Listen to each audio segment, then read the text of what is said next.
Napaka-timely yung nabanggit po sa ating scripture reading at maski na yung paliwanag at ilan din po sa mga stanza ng ating inawit ay sumasang-ayon sa diwa ng ating mensahe ngayong umaga na talagang palaging may competition kapag hindi mag-iingat yung ating puso at hindi natin maingatan yung ating puso.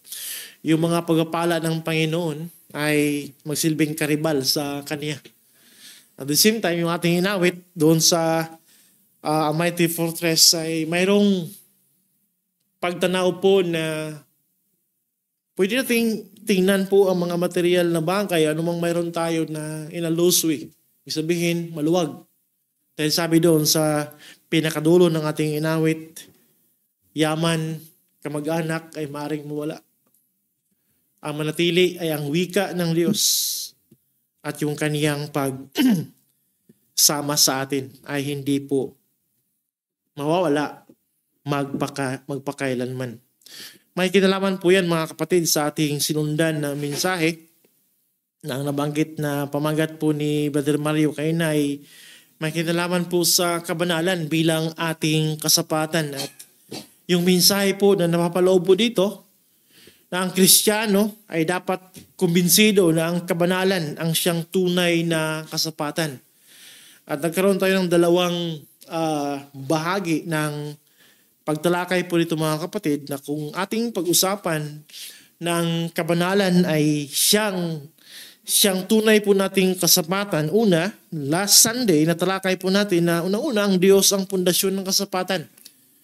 At marami tayong mga aspeto, mga anggulong tinitingnan po nito upang ma-establish muna bilang foundation sa ating puso na bago po natin i-relate yung contentment, yung kasapatan sa mga material na mga bagay o kaya mga physical at material na pagpapala ng Panginoon, ito dapat ay ma-establish muna. Yung ang Diyos ay sapat sa ating kaluluwa.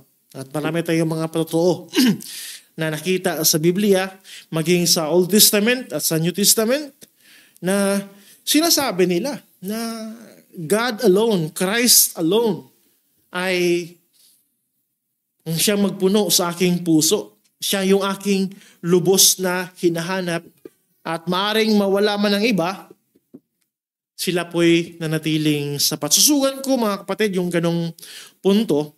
Actually, mayroon akong ilang mga bahagi nung nakarang linggo na nilampasan natin sa ating pagpapaliwanag.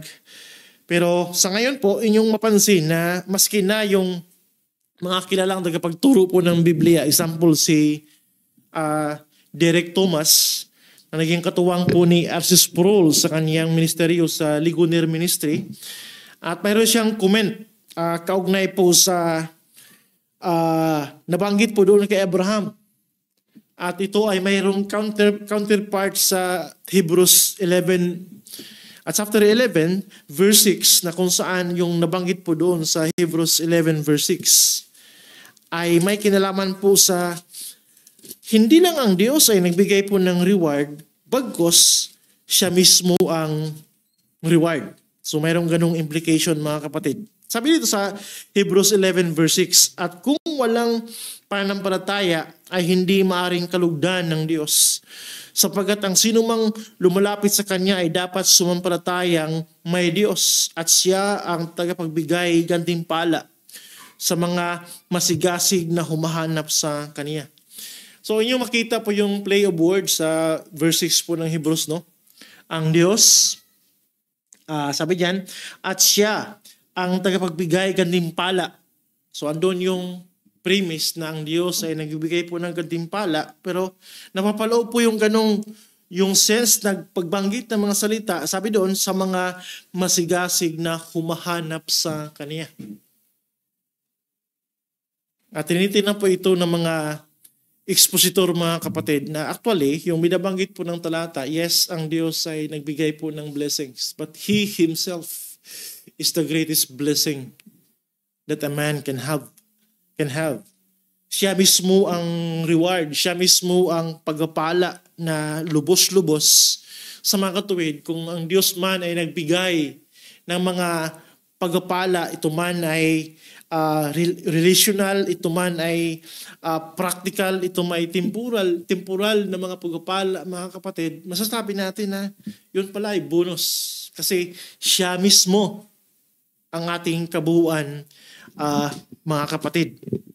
Yan po yung may kaugnayan doon sa pangako ng Panginoon kay Abraham. Na bagamat ang Diyos ay manangako sa Israel ng maaring lupain, teritoryo, at mga pagpapala na material sa kanila, but ang language po sa Genesis 15 verse 1, mga kapatid, ay He Himself is the great reward to Abraham. So bahagi po yan ng ating pagtindig sa katotohanan na kung ating pag-usapan ang usapin ng contentment, kasiyahan, kasapatan, ay pangunahin po, ma-establish muna ng Diyos. Kahit po wala ng iba, ay nanatiling sapat para sa mga mananampalataya.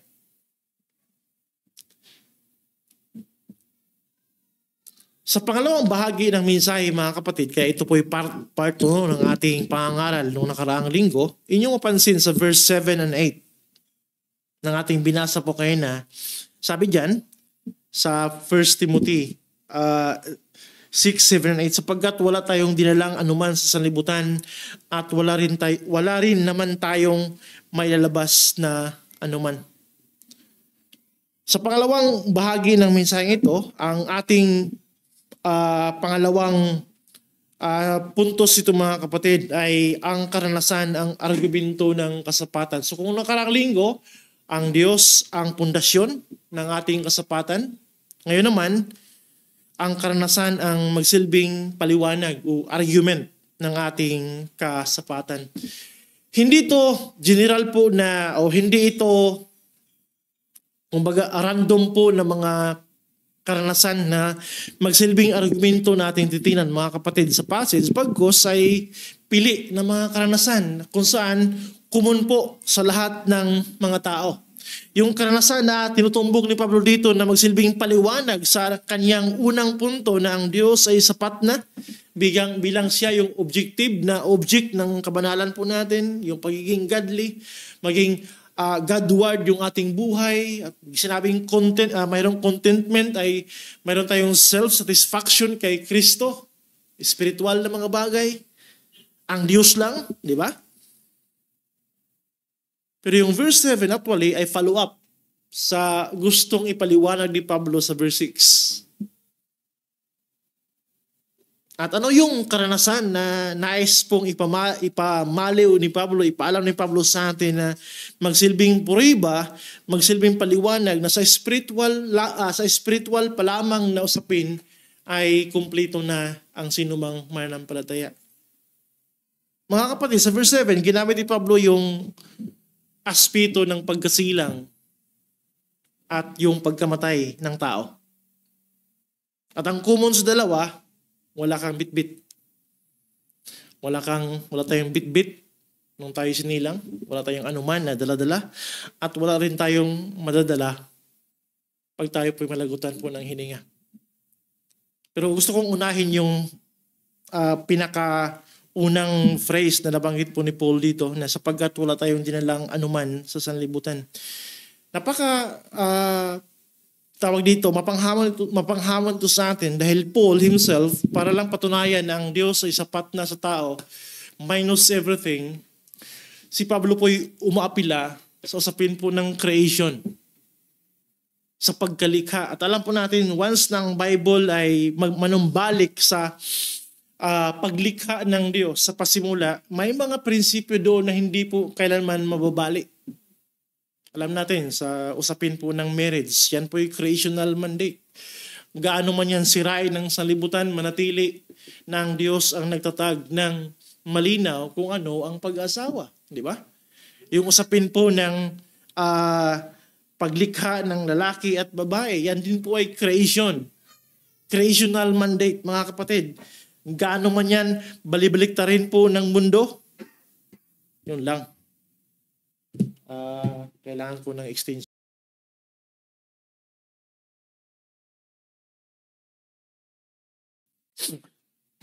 Gaya po ng pag-asawa, usapin po ng pamilya, usapin po ng sinabi nating kasirian ng mga nilikha ng Panginoon, babae at lalaki. Dito po sa ating passage sa 1 Timothy 6, inyo mapansin na mayroong nuance na gustong ipahiwatig po ni Pablo dito, yung picture po o larawan ng kahubaran. At alam po natin sa umpisa pa lamang, mga kapatid, sa creation, yung kahubaran po ay kabilang po ito sa dineclare ng Panginoon na and everything is very good. Ang lahat ng bagay ay pawang mabuti. Dahil hindi pa pumasok o hindi pa nahulog ang tao sa kasalanan. Di ba? Yan po yung alam po nating kwento sa aklat po ng Genesis, mga kapatid. At sa Biblia, lalo na sa aklat po ng Genesis, bagamat literal na talagang si Adan at si Eva ay hubad nung sila pa'y hindi nagkasala sa Panginoon at kalugod-lugod sa mata ng Diyos, yung ganong senaryo, but at the same time, yung kahubaran po sa Biblia ay mayroong simbolo. Ang sa mga katuwid, sa punto po ng tao hindi pa nahulog sa pagkakasala, andun po yung sobrang laya. Andun po yung sobrang intimate na pakikitungo ng Diyos sa tao na ni anuman ay walang hadlang, walang barrier. Yung larawan po ng kahubaran sa Genesis, mga kapatid, ay nagsisimbolo po ng openness. Nagsisimbolo po ng immediate access sa Panginoon. Kasi nga, wala namang malis noon eh. Sa panahon po nating banggitin yan, yung word po na kahubaran na pinapahiwatig po ni Pablo dito, mga kapatid, ay dahil po sa ating mga remaining sins, mayroon ng maaring malisya yung pag-iisip po ng tao. Pero yun po yung apela ni Pablo. Habang kanyang binabalangkas yung katotohanan na lahat ng bata o tao na dumaan po ng pagkasilang ay walang daladala, no? Na anuman. At paliwanag po siya ng tunay na pagkakompleto at kabuuan po ng tao, maski na ang Diyos po ang kanyang kasakasama. Si Adan, si Eva, wala man silang mayroon sa kanilang sarili, kundi ang Diyos lamang. And yet, ang language po ng Scripture, it was perfect. Ayun yung malaking hamon sa atin eh. Dagdag po sa contentment.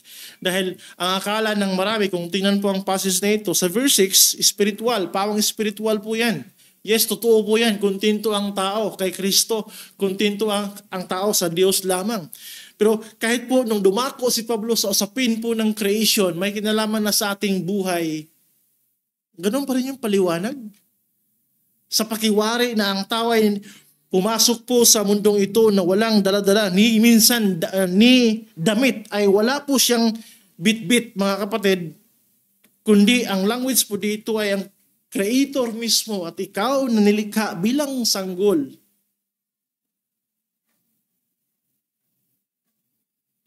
Ayan doon po yung essence ng kasapatan. Ay lalo na, kung ating tingnan po yung usapin ng kamatayan. So, inyo makita sa una na sapagkat wala tayong dinalang anuman sa sanlibutan, ito po yung nag-anticipate na normal.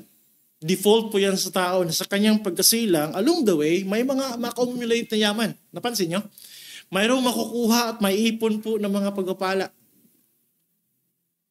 Pero ang ginawa ni Pablo, yes, totoo po yan, pero palagi pong inihiwalay ni Pablo ang mga manampalataya sa paparating na maaaring success, maaaring maipon po natin ng mga bagay na panghawakan sa lupa. Napansin nyo? Hindi muna ni Pablo sinusugan na yung buhay tsaka yung mga kasunod na mga provision ng Panginoon. Sa makatuwid, kung wala ito, sapat siya. Pag-usapin naman po ng kamatayan, ang ginawa naman ni Pablo, again, hiniwalay pa rin niya ang tao. Lalo na ang manampalataya. Nasa kamatayan, wala tayong mabitbit, wala tayong madadala sa ating pag-alis sa mundong ito na pansamantala. Sa makatuwid, muli po, sa lahat ng na-accomplish na sa nakalipas, pinutol ni Pablo, ikaw lang at ang Diyos.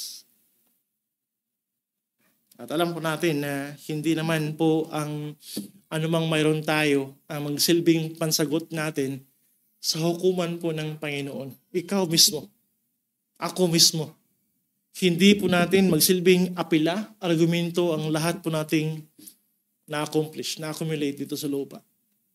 So yung mapansin po yung prinsipyo ng talata, palagi pong inihiwalay ni Pablo ang tao sa mga bagay na material, provision, na mapanghawakan niya o kaya napanghawakan niya. Kung ating ilagay po sa dalawang parenthesis, yung pagkasilang at yung pagkamatay. Ang tao po at ang Diyos ay tinitinan po ng Biblia sa kanyang being ay lubos-lubos at sapat na sapat. Ngayon nadako tayo sa pag-level up.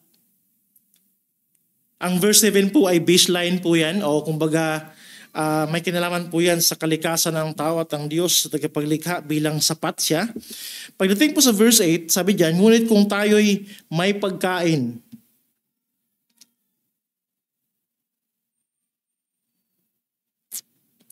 ano pa? Kung tayo may pagkain at damit, masiyahan na tayo sa mga ito. I hope mapapansin niyo muli yung progress po ni Pablo. Sa creation pa lang wala. Pero pagdating po sa pamumuhay na, pag-usad ng buhay, pag-iral ng buhay hanggat sa mamatay, ando na po yung pag-connect ni Pablo sa usapin ng kasapatan. Dati ay wala pang material-oriented na approach si Paul, that's by creation pa lang at ang Diyos pa lang, ina-establish na yung pundasyon na ang Diyos ay sapat sa tao.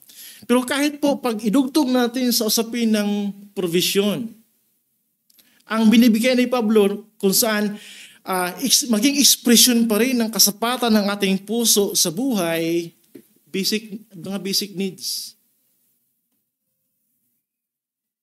And yet maraming mga tao na discontent kapag ang mayroon lang po ay yung pinaka-baseline lang sa pamumuhay, yung tirahan o kaya pananamit at pagkain.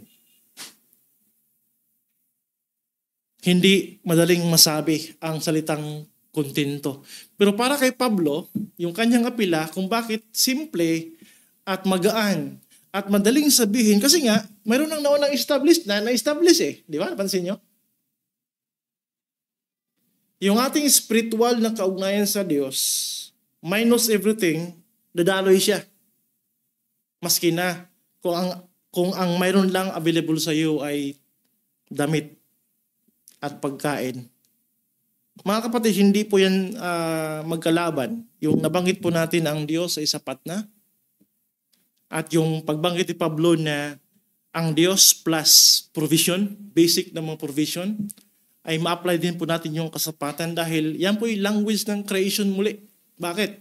Noong nilikha ng Diyos ang tao, si Adam at si Eva, default na ang provision ng Panginoon ng basic na mga pangangailangan. Nandoon na po yung mga punong kahoy na namumunga. No? Commitment po yan ng Diyos sa kanyang nilikha na hindi niya pabayaan, mga kapatid. Yung mga basic na mga pangangailangan ng mga tao, ng kanyang nilikha, maski na, lalo na at higit po sa mga mananampalataya. Kaya hinamon niya ang kanyang mga kausap, hindi gaya po ng mga bulaang mga tagapagturo at mga hindi mga mananampalataya na halos kaparehas po ang puso nila sa mga bulaang tagapagturo na hindi po na-apply.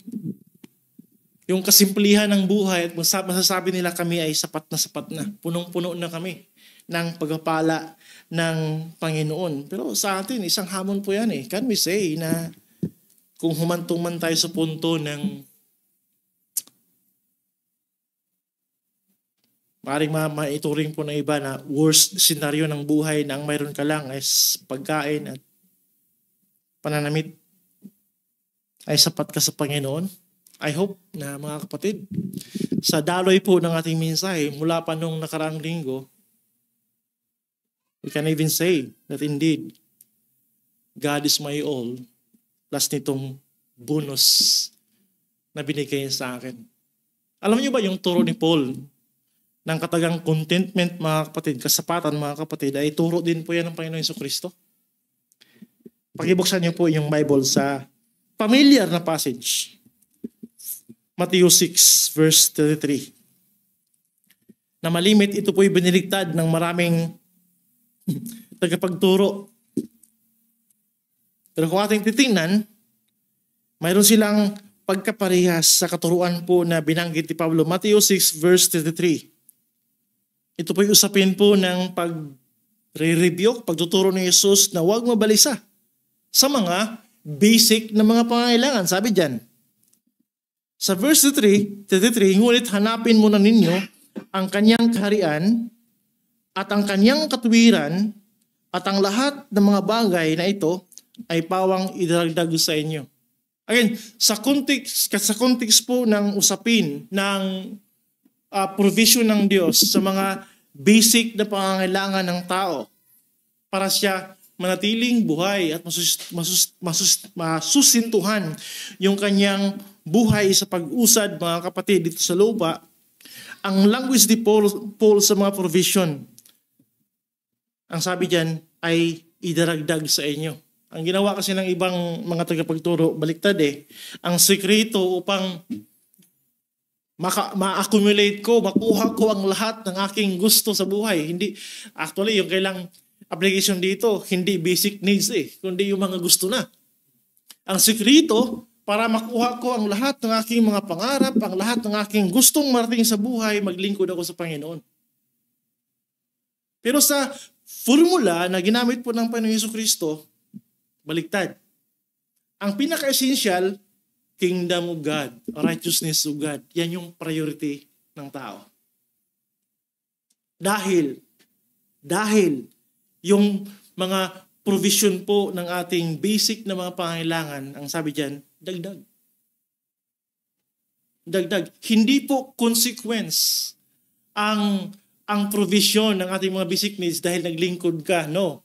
Ang language po ni Kristo, default po yan na provision po ng Panginoon. Dahil, inyong mapansin po, I hope ma-reconcile po natin yan, bagamat mayroong hiwaga din, ang kanyang illustration po sa usapin po ng basic na mga pangailangan, ibon. Mga halamanan. Ang sabi ni Paul doon, ang sabi ni Kristo doon, yung mga yan, nilikha ng Panginoon, hindi yan nagtatrabaho. Pero mayroong kalikasan ng ibon upang makakain, kailangan siyang lumipad. Nakita nyo? Default sa taong kumain, kaya default din po niya na humanap ng kaparaanan dahil nakaantabay ng provision po ng Panginoon. Hindi ito consequence. Kaya ating gawin po na ang paglilingkod sa Panginoon susi upang lahat ng gusto kong marating sa buhay makukuha ko. Yan yung sinira. Yan yung kumbaga hinadlangan ni Pablong puso doon laban sa mga bulaang tagapagturo dahil ginagamit yung kanong konsepto na kapag ikaw ay malapit sa Diyos, lahat ng bagay ay pwede mong makamtan.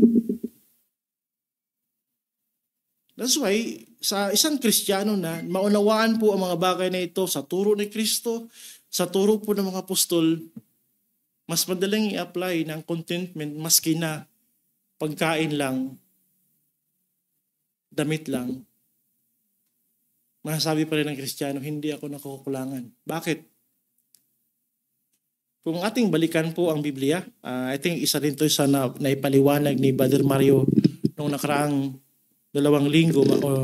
linggo, mga kapatid, na may mga manampalataya sa Hebrews 11. Sinasamsam lahat yung yaman nila. Pamilya na wala sa kanila. Ang iba doon nilagari pa. At ating balikan po yung nakwento again ni Brother Mario sa documents ng history, yung Facts of Martyrs, Books of Martyrs, yung mga sinaunang mga manampalataya na tinanggalan. They were stripped of all things that they have. Ang natira lang sa kanila ay ang kahubaran dahil pinahiya sila sa persecution. Ang iba doon sinunog. Ang iba doon ay pinakuluan ng mainit na mantika. Buhay na pinakuluan sa mainit na mantika, ang iba do'y sinunog na buhay. Pinahiya sa mga tao na hindi mga manampalataya upang i-condemn. Lagyan po ng makiri yung pananampalatayang Kristiyano. Pero sila pa yung mga tao na habang sinusunog, habang sa ganong uri po ng ng kaparaanan hanggang sa mamatay, marinig mo yung awit. At yan po'y may tono ng kagalakan sa kanilang puso. Bagamat napakalungkot, napakahirap yung ganong senaryo. Pero sila yung mga taong, kung ikaw ay nandoon sa akto, wala kang magawa kundi sumamba sa Panginoon.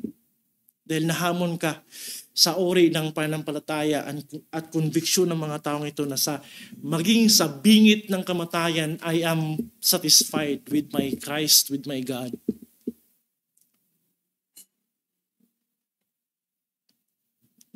Kaya ang sabi po ng Biblia, walang kakulangan sa isang Kristiyano na sa prinsipyo ng Panginoon, kahit pala sa mga kakaunting bagay o ating maituring po na basic na provision, ay sapat siya. At I know, sa ating konteksto po, sa ating panahon na wala pong persecution, hindi lang basic needs yung ating pinanghawakan. Hindi lang po mga pangunahing pangangailangan ng mayroon ka. Sa mga katuwid, lampas pa sa ating pangangailangan ang mayroon tayo.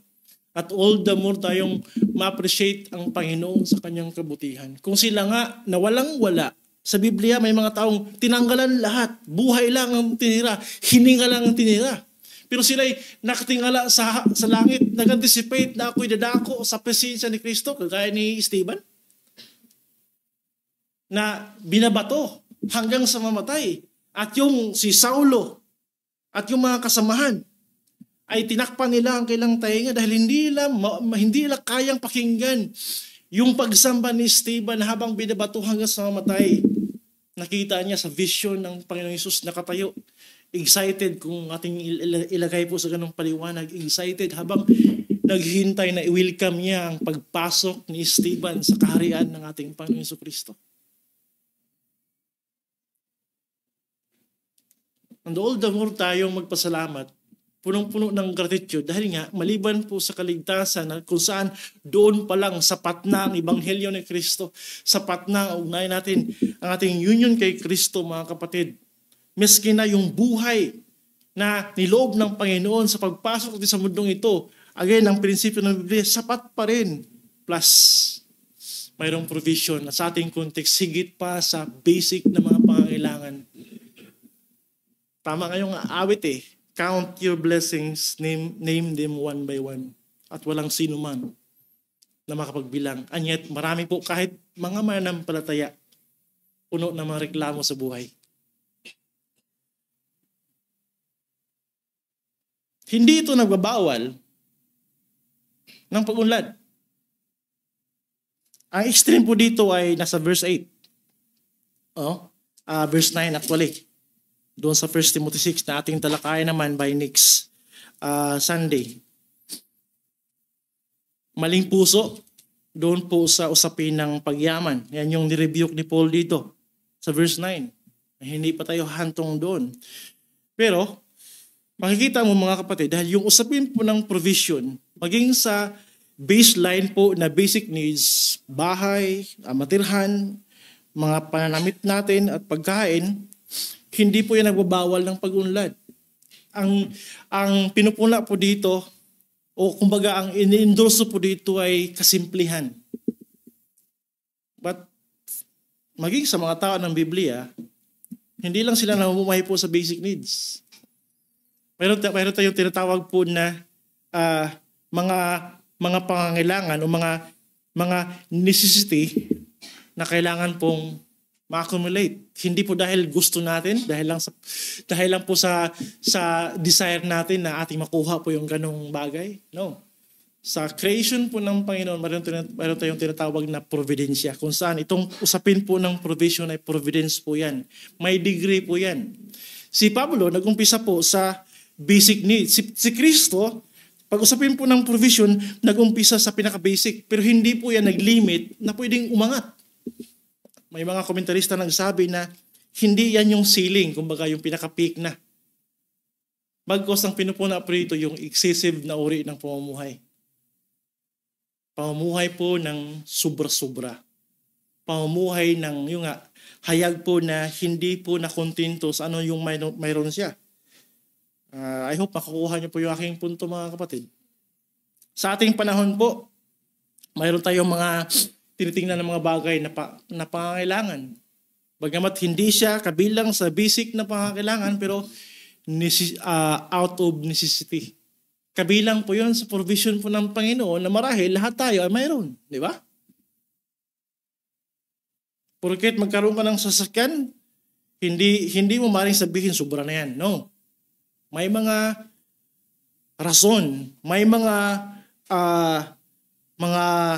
lehitimong paliwanag na yung mga ganon ay maaari din pong i-provide ng Panginoon mula po sa ating titingnan po ng mga basic na mga pangailangan. Kasi nga, mayroong mga necessary things na pinakita ng Panginoon sa atin na ma-accumulate upang kung maaari, hindi po masakripisyo ang ating paglilingkod sa Kanya. No? Pero kung kakuha ka ng sasakyan, tapos sunod buwan, kukuha ka ulit, hindi naman ganun ka, di ba? Hindi naman ganun karami. May iba po na grabe ka possess sa mga ganung bagay. Ngayong buwan na ito, bagong cellphone, sunod naman ng buwan, iba naman kasi may bagong labas. Yan po yung excessive na pamumuhay na iniwasan po dito. Pero lahat ng yun, kung i-provide mo yun ng Panginoon, tama yung puso, all the more ka magpasalamat din. Pero ang isang bagay lang po na dapat hindi mawala, na sa pag-provide ng Panginoon sa atin, hindi ito kagaya ng panahon ni Gideon na medyo tumalikod siya, tumaliwas siya, maski na yung buong Israel. Dahil nakita lang nila yung pagpapala, yung victory na mayroon sila, ginawa nilang sintro ng kanilang buhay at pinalitan nila si Yahweh. Yan yung delikado kapag yung provision ng Panginoon at hindi itinbantayan yung ating puso, yun na yung ating sasambahin. Yun na yung ating luluhuran. Yun na yung ating niyayakap ng mahigpit kumpara sa Diyos mismo. Na sinasabi po ng Biblia na kung ikaw ay mayroong kaugnayan sa Kanya, ikaw po ay sapat. Kaya inyong mapansin mga kapatid na kay ganda ang turo ng salita ng Panginoon na nag-umpisa sa Diyos mismo. Dumako po sa ating pagkasilang, maging sa ating pagkamatay na wala tayong dalhin. Ikaw at ang Diyos lang, andun yung kasapatan. Pero maski na sa usapin po ng provision, na kung sa panahon na kahit mawala man yung basic needs, o kaya yung dagdag pa sa mga basic needs, hindi mawindang ang Kristiyano at lalayo sa Panginoon dahil siya po'y nanatiling sapat. At the same time, kung ating buhay po ay pinagpala ng Panginoon na sobra sa ating pangangailangan, larawan po yan ang kabutihan ng Panginoon. At pangturo po siya na ang Diyos ay, na mayroon tayong Diyos na mabuti. Panturo po siya na kung sa ating mga pangailangan ang Diyos po'y nag-provide, mayroon siyang higit pong tinuturo na mayroon pang mas malaki at malawak na provision po ang Panginoon na kailangan ng iyong spiritual na buhay kung ikaw ay wala kay Kristo. Kung ating physical po na katawan ay mayroong pangangailangan, at kapag hindi po yan matugunan na pangangailangan, kung walang provision po ng pagkain, walang provision ng damit, maaari tayong mamatay. Pangturo po yan ng Panginoon sa spiritual nating kalagayan. Kung hindi mo tugunan ang ating pangkaluluwang pangangailangan, kapatawaran, mapalaya mula sa hatol ng ating kasalanan, at alam po natin si Kristo yung ating kasuutan, yung kanyang katuwiran, kay Kristo yung ating forgiveness. Even po sa pag-uusap natin ng mga material na provision ng Panginoon, illustration po ito mga kapatid, na mayroong higit na hinahanap yung ating kaluluwa na tanging ang Diyos lang ang makapag-provide. Napansin nyo sa Lord's Prayer? Give us our daily bread. Pangilang petition po yun ni Kristo na tinuro sa kanyang mga alagad. Pero nauna doon, hallowed be thy name. Our Father who are in heaven, sambahin nawa ang iyong pangalan. Tapos kasunod na mga petition po ni Kristo, give us our daily bread. Bakit? Yung lakas mismo na pinagbunga ng daily provision ng Panginoon sa atin upang ma-serve po natin, makuha natin o maganap po natin yung pinakaunang demand at hiningi ng Panginoon sa atin ng pagsamba sa Kanya. Again, doon sa Matthew 6:33, yung priority is the kingdom of God and the righteousness of God. Yung pamumuhay alang-alang sa Diyos.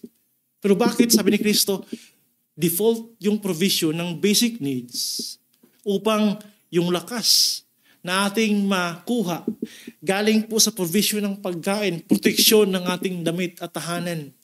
Magamit yung ating lakas upang yung pag-prioritize ng kingdom concerns ay ating magagampanan. But I hope, mga kapatid, sa mga provision ng Panginoon, kahit po sa mga lampas pa na provision ng Panginoon higit sa ating pangangailangan, huwag siyang maging rival sa ating pinakaunang o pangunahing tungkulin sa Panginoon. Once kasi na maging rival po yan at ating hayaan na yung pagpapala, maring trabaho man o ano man yung okasyon na pinagpala ka ng Panginoon, at palagi mo itong pinipili sa punto na kailangang isakripisyo ang Diyos at yung mga bagay ng Panginoon, it becomes an idolatry. Ang turo ng Biblia, mas maigi ng mamuhay ako ng simple. Kahit pa basic needs. As long as hindi ko masakripisyo yung aking relasyon sa Panginoon. Nawa, sa biyaya po ng Panginoon sa mga actual na application po ito, maring sa atin po ay may hamon. But ating nakita yung balancing turo ng Biblia. Nagkuha ito ng atensyon sa atin na marami pala tayong mga bagay na ipagpasalamat. Spiritual, higit sa lahat. At sa mga provision ng Panginoon. Minsan pa, dagdag na mga provision higit po sa ating pangangailangan. Kung ano yung katayuan mo sa ngayon, we have every reason to give thanks to God and to worship God. At yan po yung mag-lead sa atin na napaka-bounty yung biyaya ng Panginoon. Again, biyaya kasi nga pwedeng i-withhold ng Panginoon eh. Sa panahon po ng mapagsubok. Dahil mayroon siyang naunang binigay sa atin. Ang sabi ng Biblia sa Romans 8, kung binigay na nga niya si Kristo, ano pa kaya yung mga bagay na ito? Tayo po'y manalangin.